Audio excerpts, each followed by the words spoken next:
विक्रम वैताल की कहानी। उज्जैन राज्य के राजा विक्रमादित्य दरबार में पधार रहे हैं। राजा विक्रमादित्य की जय। सभी मंत्रीगण और दरबारी अपना अपना स्थान ग्रहण करें। क्या कोषाध्यक्ष सभा में मौजूद हैं? जी महाराज।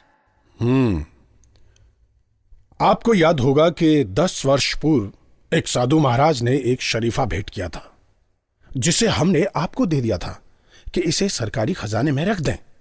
जी महाराज, अच्छी तरह से याद है। साधु महाराज का बिना कुछ कहे सुने यहां से चले जाना हमें बड़ा अटपटा सा लगा था। उस दिन से तो साधु महाराज का ये रोज का नियम बन गया है महाराज। वो प्रतिदिन हमारे दरबार में आता है, हमें एक शरीफा देता है और बस चला जाता है, और हम वो फल तुम्हें दे देते हैं। महाराज, अच्छा तो ये बताओ कि वो सारे फल कहां हैं जो हमें उस साधु से पिछले 10 वर्षों में प्राप्त हुए हैं? वो फल खजाने में रखे रखे सड़ गए महाराज, लेकिन अब उन फलों के स्थान पे चमचमाते हुए हीरे खजाने की शोभा बढ़ा रहे हैं महाराज। लेकिन हमारी समझ में ये नहीं आ रहा कि साधु ऐसा क्यों करता है, लेकिन आज उसे बोलना ही पड़ेगा। हम प्रतिदिन फल भेंट करने का रहस्य आज उससे जानकर ही रहेंगे। महाराज की जय हो। पधारिए साधु महाराज। आपने पिछले 10 वर्षों में हमें बहुमूल्य हीरे दिए हैं। आपने ऐसा क्यों किया? क्या हम वो कारण जान सकते हैं? मुझे एक विशेष मंत्र को सिद्ध करना है, जिसके लिए मुझे एक वीर पराक्रमी की सहायता चाहिए। मैंने वो फल आपको इसलिए दिए हैं ताकि आपकी सहायता प्राप्त कर सकूं, आपकी मदद से उस विशेष मंत्र को सिद्ध कर सकूं। आपकी सहायता करने से मेरा जीवन धन्य हो जाएगा। मैं आपकी सहायता करने के लिए तैयार हूं। बताइए, मैं किस तरह आपकी सहायता कर सकता हूं? राजन, आज से ठीक 1 सप्ताह बाद अमावस है। मैं उस रात आपकी प्रतीक्षा करूंगा। आपको उस रात शमशान में स्थित बरगद के वृक्ष के नीचे आकर आपको मुझसे मिलना होगा। परंतु याद रहे राजन, किसी को भी पता नहीं चलना चाहिए। ठीक है महात्मन, मैं अवश्य आऊंगा। अमावस की रात, आधी रात का समय, सबकी नजरों से बचता बचाता एक साया महल से निकला। शरीर पर काले वस्त्र, मस्तक पर चंदन का टीका और हाथ में नंगी तलवार। चारों ओर चिताएं जल रही हैं। हर तरफ खोपड़ियां, कंकाल और हड्डियां बिखरी पड़ी हैं। मैं आ गया महात्मन। निश्चय ही कोई वीर और पराक्रमी ही अपना वचन पूरा कर सकता है। मुझे विश्वास था कि आप अवश्य आएंगे। कहिए महात्मन, अब क्या आज्ञा है? अब आप यहाँ से दक्षिण दिशा की ओर चलना प्रारंभ कीजिए। लगभग 1 घंटे के बाद आप एक विशाल बरगद के पेड़ के नीचे पहुंच जाएंगे। उस पेड़ की शाखा पर आपको एक शव लटका हुआ मिलेगा। आप वो शव पेड़ की शाखा से उतारकर मुझे लाके देंगे। मंत्र शक्ति प्राप्त करने के लिए मुझे उस शव की आवश्यकता है। जो आज्ञा महात्मन। चारों ओर फैली जले हुए मांस की दुर्गंध, चिताओं से उठता हुआ धुआं। वो रहा बरगद का पेड़ और उसकी शाखा पर लटका हुआ वो शव। ऐसा लग रहा है मानो किसी ने उसे कंधे पर लटका रखा हो।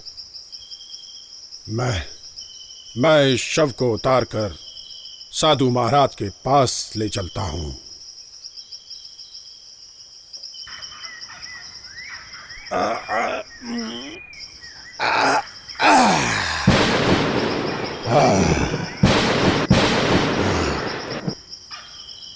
क्यों राजन, थक गए ना?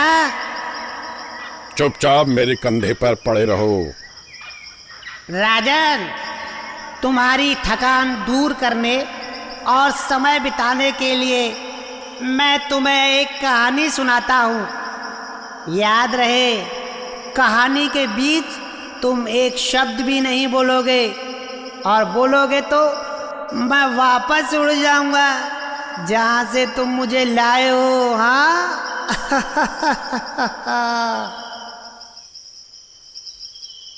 राजा चंद्रसेन। एक समय की बात है, उज्जैन नाम के संपन्न राज्य में राजा चंद्रसेन राज किया करते थे। उनकी न्यायप्रियता, सत्यता, कर्तव्यपरायणता के कारण प्रजा उनका बहुत आदर सम्मान करती थी। दूर देशों तक उनके चर्चे सुनकर काशी के महान विद्वान और दार्शनिक श्री दत्त उनसे मिलने उनके राज्य में आते हैं और महाराज उनका स्वागत करते हैं। महाराज श्री दत्त के आगमन पर एक महाभोज का आयोजन करते हैं। उसके बाद सबके बीच न्याय, धर्म, दर्शन, शास्त्र को लेकर चर्चा होता है। सभी श्री दत्त के ज्ञान से प्रभावित होते हैं। प्रसन्न होकर महाराज श्री दत्त को एक कीमती रत्नों का हार पहनाते हैं और विदा करते हैं। श्री दत्त के काशी लौटते समय एक घने जंगल में एक डाकू श्री दत्त के गले में चमकता हार देखता है। उसे लूटने का प्रयास करता है। सफलता ना मिलने पर श्री दत्त की हत्या कर हार ले जाता है। एक सिपाही राजा को ये पूरी सूचना देता है। राजा बहुत क्रोधित हो जाते हैं और डाकू को मृत्यु दंड देते हैं। सिपाही डाकू का गला काट देते हैं। महाराज बहुत उदास रहने लगते हैं। श्री दत्त की मृत्यु के लिए स्वयं को दोषी मानते हैं। अगर मैं श्री दत्त को हार न देता तो ऐसा नहीं होता। राजा पर किसी के भी समझाने का कोई असर नहीं हुआ। कुछ दिन बाद उज्जैन में एक अन्य विद्वान पधारे और राजा का हाल सुन स्वयं उनसे मिलने चले आए। महाराज, मुझे आपकी समस्या के बारे में पता चला। आप श्री दत्त की हत्या के जिम्मेदार नहीं हैं, क्योंकि होनी को कोई नहीं टाल सकता। आप एक क्षत्रिय हैं, युद्ध में अनेक शत्रुओं को मारते हैं, तब तो कोई अपराध बोध नहीं होता। महाराज, श्री दत्त के हत्यारे को दंड देकर आपने अपना कर्तव्य पूरा कर दिया है। यदि मैं अपनी शक्ति का उपयोग कर श्री दत्त को पुनः जीवित कर दूं, तो क्या आपकी हालत में कोई सुधार होगा? क्या आप उस डाकू को भी जीवित कर सकते हैं? मैं सदैव कृतार्थ रहूंगा। नहीं महाराज, मैं केवल एक व्यक्ति को ही जीवित कर सकता हूं। यदि ऐसा है तो श्री दत्त को वापस जीवित कर मैं और बड़ा अपराधी नहीं बन सकता। अब तुम बताओ राजा विक्रम कि राजा चंद्रसेन ने ऐसा क्यों किया। मैं जानता हूं राजन, तुम्हें सही जवाब पता है। जानते हुए भी नहीं बताया तो तुम्हारा सर कट जाएगा, और अगर तुमने बताया तो मैं वापस चला जाऊंगा राजन। तो सुनो वैताल, राजा चंद्रसेन मूर्ख नहीं था, बल्कि एक सच्चा राजा था।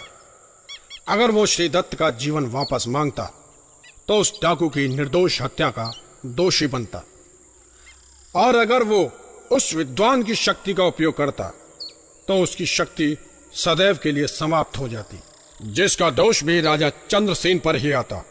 इसलिए उसने ऐसा नहीं किया। तुमने एकदम सही कहा विक्रम। इससे पता चलता है कि तुम एक सच्चे और न्यायप्रिय राजा हो, पर तुमने बोलकर अपना प्रण तोड़ दिया राजन। इसलिए मुझे वापस जाने से कोई नहीं रोक सकता। स्वप्न सुंदरी।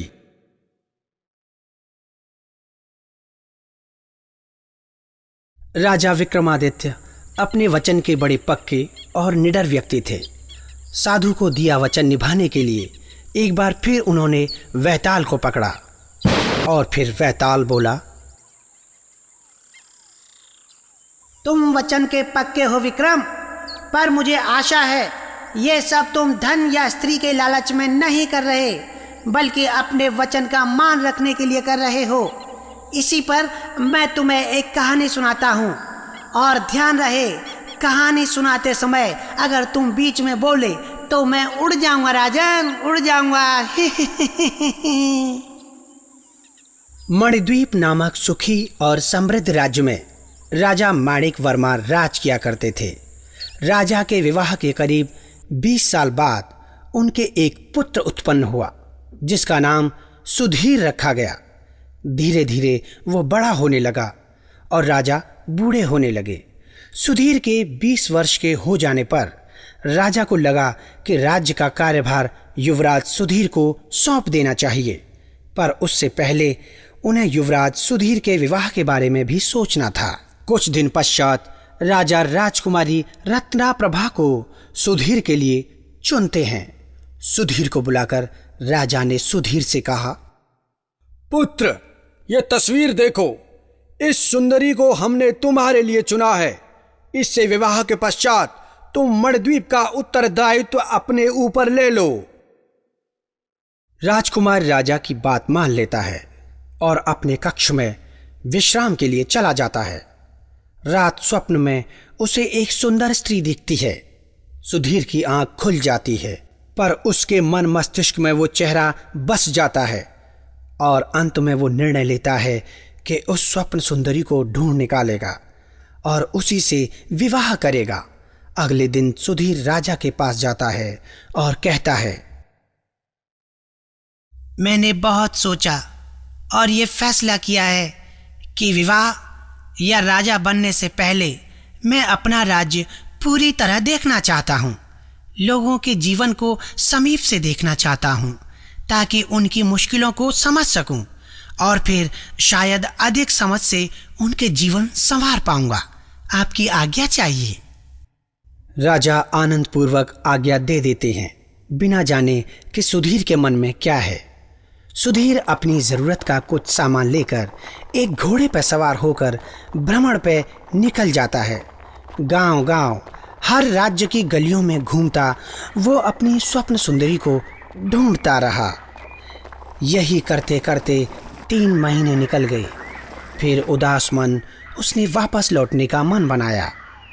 वापसी में एक दोपहर वो थक के चूर एक पेड़ के नीचे सुस्ताने लगा। अपने घोड़े को घास चरने छोड़ दिया और उसकी आंख लग गई। उठा तो घोड़ा नहीं मिला। ढूंढते ढूंढते वो नदी के पास पहुंचा जहां एक स्त्री बैठी हुई थी।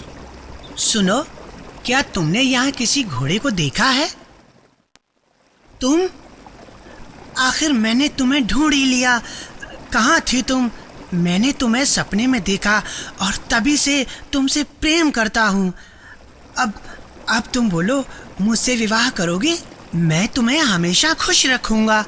ये बात सुनकर लड़की बहुत डर जाती है और भागकर एक कुटिया में चली जाती है। कुटिया में से लड़की के पिता बाहर आते हैं। सुधीर उस लड़की का पीछा करते करते वहां पहुंच जाता है। कौन हो तुम? क्या चाहते हो? कौन गांव से आए हो? तुम्हारे माँ बाप कौन हैं? मेरी बेटी से तुमने जो कहा क्या तुम्हें शोभा देता है? तुम्हारा नाम क्या है? बताओ, बताते क्यों नहीं? मैं एक मूर्ख हूँ, बस यही जवाब है।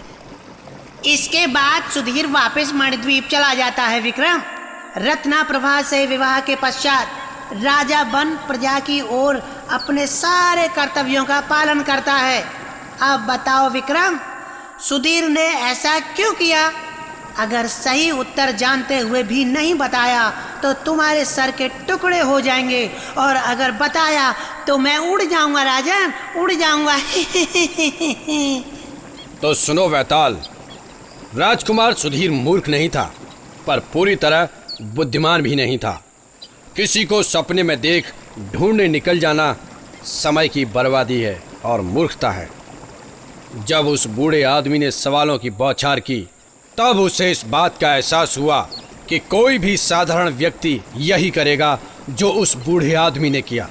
पर एक राजकुमार होने के नाते उसका कर्तव्य था कि उस स्त्री के बारे में सब कुछ पता करना, कि क्या वो एक राज्य की रानी बनने का उत्तरदायित्व संभाल पाएगी, जो उसने नहीं किया।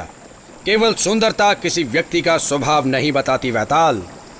बिना जाने विवाह करना मूर्खता से कम नहीं है।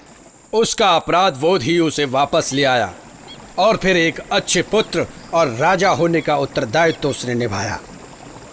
वाह विक्रम, आज तुमने साबित कर दिया कि मनुष्यों की समझ और स्वभाव की तुम्हें कितनी परख है। पर तुमने बोलकर अपना वादा तोड़ा है विक्रम, इसलिए अब मुझे वापस जाना ही पड़ेगा।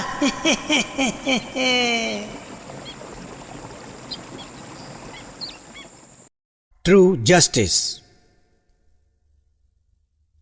सच्चा न्याय।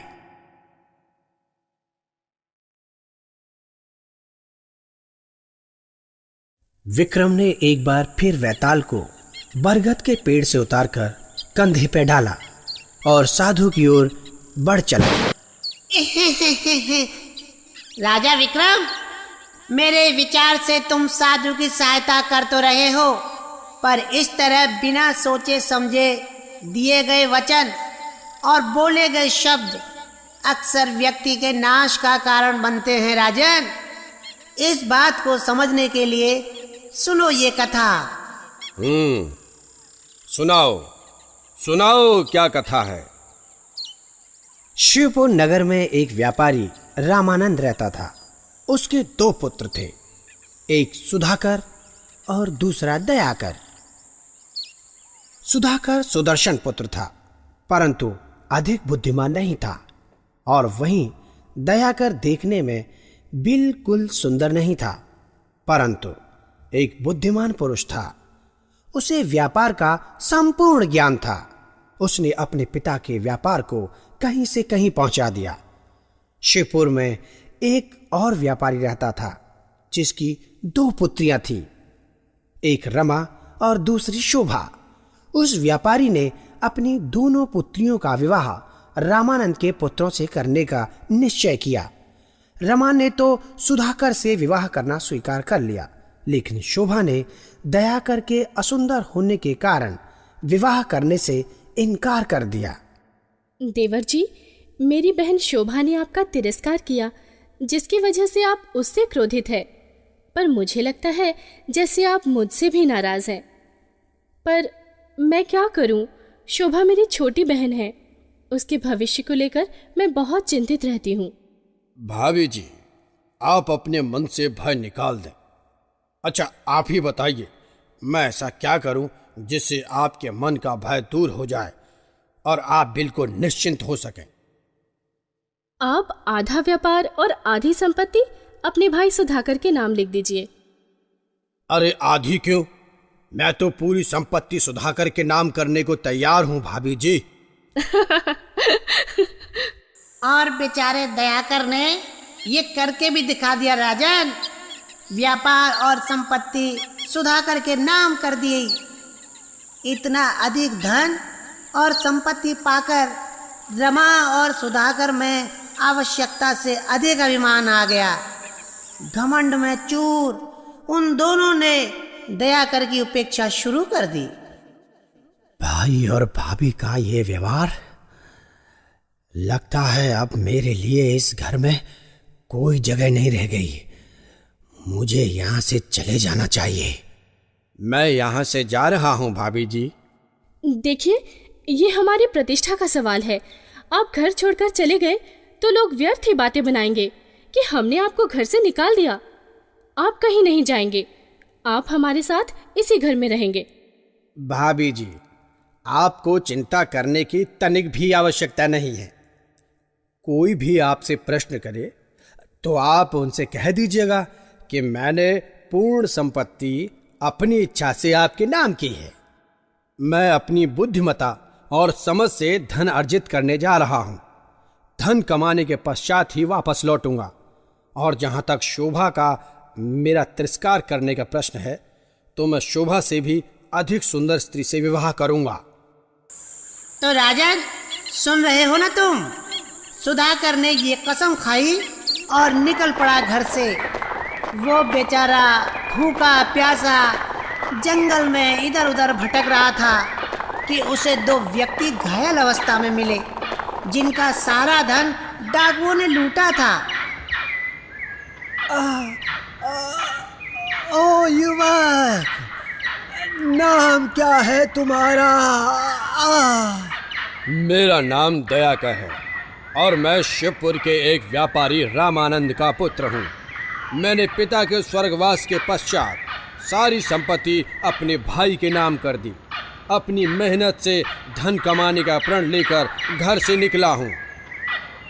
मेरा नाम रत्नाकर स्वामी है और ये मेरा सेवक कुसुमाकर है।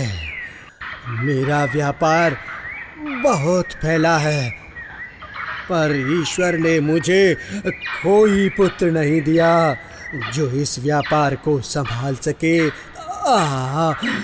तुमने हमारी सहायता की है, इसलिए मैं चाहता हूँ कि तुम मेरे साथ चलो और मेरा व्यापार संभालो। मैं तुम्हें रहने की जगह भी दूंगा और मुनाफे का हिस्सा भी दूंगा। तो राजन, दयाकर ने व्यापारी की बात मान ली और उसके साथ बीजपुर चला गया। कुसुमाकर की पुत्री मनोरमा दयाकर की बुद्धिमता और मेहनती स्वभाव से प्रभावित हुई और मन ही मन उसे प्रेम करने लगती है राजन। वही दूसरी और रत्ना स्वामी की बदसूरत पुत्री राजवती भी दयाकर की ओर आकर्षित होती थी और उनसे विवाह करने को इच्छुक थी। जब दोनों सहेलियों ने एक दूसरे को अपने मन की बात बताई तो उन्हें पता चला कि वो दोनों एक ही व्यक्ति से प्रेम करती हैं और ऐसे में मनोरमा ने मन ही मन सोचा, मैं एक सुंदर स्त्री हूँ, वही सुधाकर एक साधारण रंगरूप का स्वामी है। वो मेरा प्रस्ताव अस्वीकार नहीं कर सकता। और इधर राजवती सोच रही थी, मैं एक धनी परिवार की लड़की हूँ, वहीं दयाकर के पास अधिक धन संपत्ति नहीं है। अगर मैं उसके पास अपना प्रस्ताव भेजूं तो वो मना नहीं करेगा, क्योंकि चलते चलते उसने अपनी भाभी को वचन दिया था कि धनवान बनने के बाद ही घर वापस लौटेगा। राजवती और मनोरमा दोनों ने अपने अपने पिता को ये सूचना दी कि वो दयाकर से विवाह करना चाहती हैं।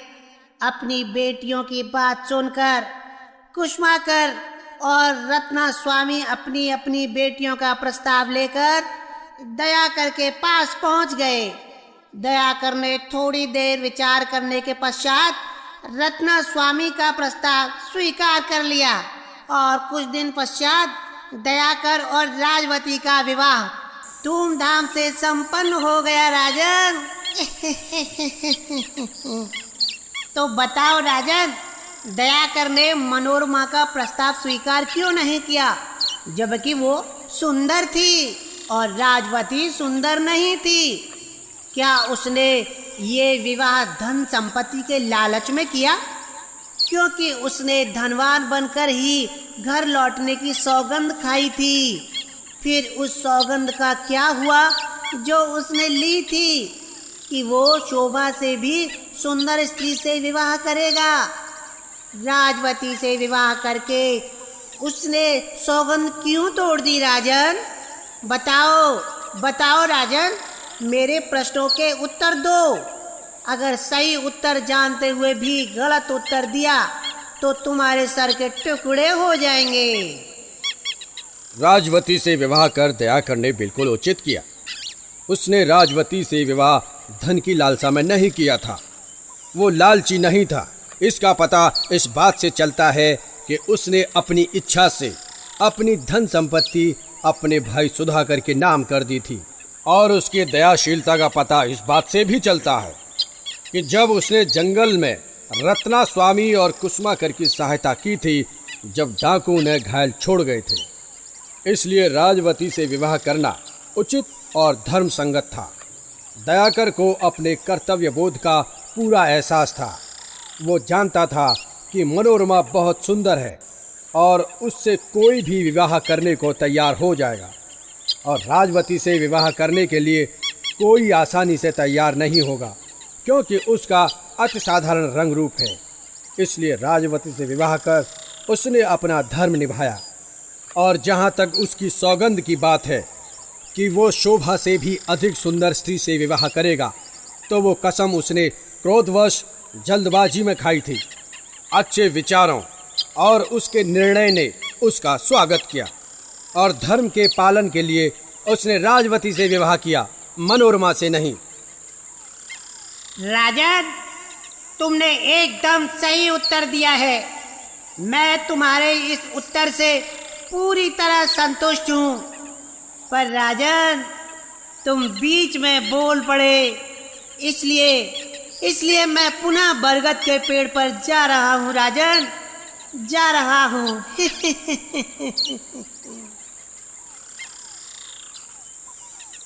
आश्चर्यजनक कहानी।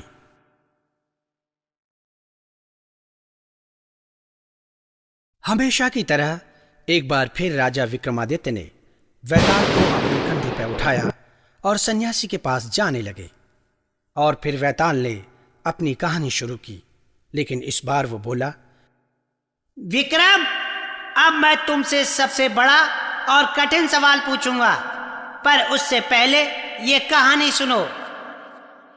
बहुत समय पहले दक्षिण पंथ में एक मांडलिक राजा राज किया करते थे, जिनका नाम था धर्मराज।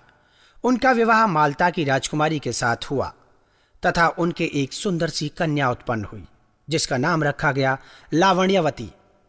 राजा धर्मराज के संबंधी उनसे ईर्ष्या करते थे और सदैव उन्हें नुकसान पहुंचाने का प्रयत्न करते रहते। धीरे धीरे लावण्यवती विवाह योग्य हो गई।